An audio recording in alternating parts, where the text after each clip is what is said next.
Sir, this line's not for people like you. The words hit Marcus Ellison harder than the shove that followed.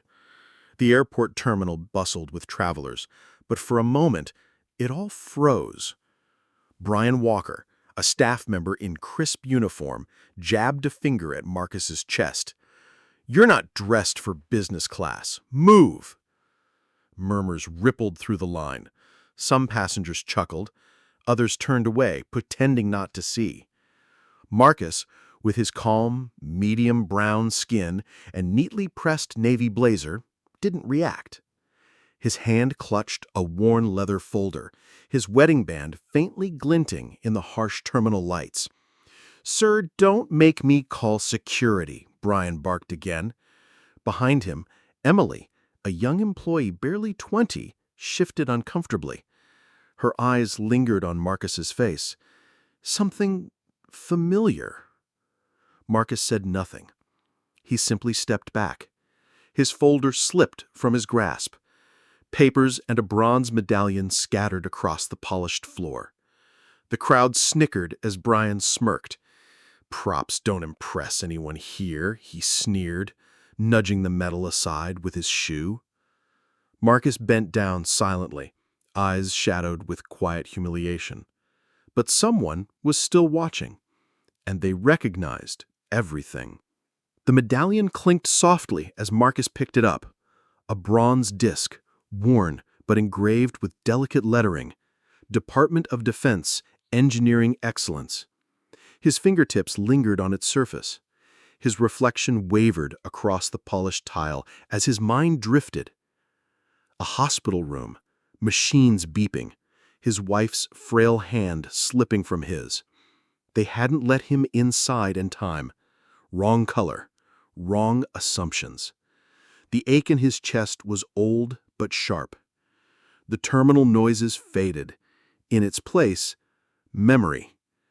The day after her funeral, they offered him promotion, a general's title for his 20 years designing flood defense for military bases.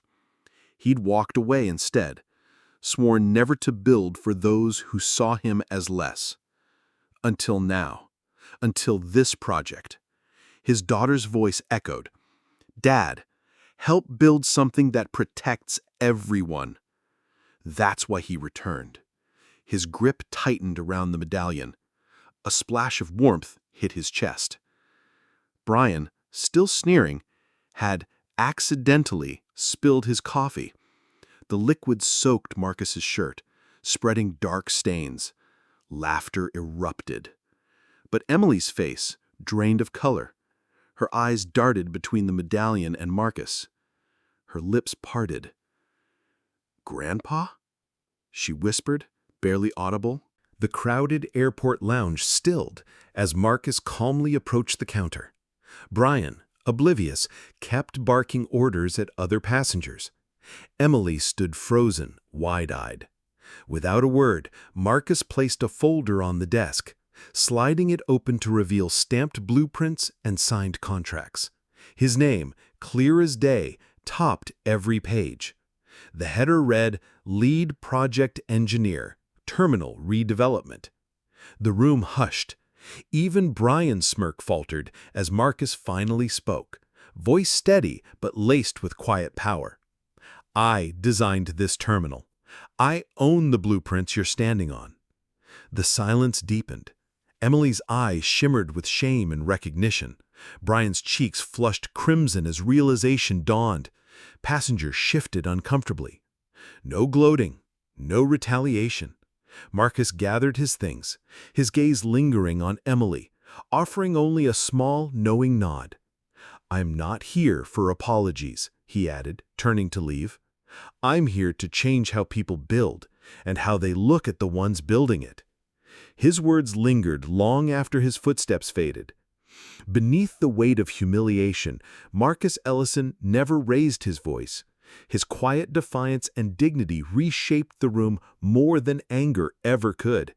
In a world still divided by shallow judgments, sometimes building real change starts with standing your ground in silence.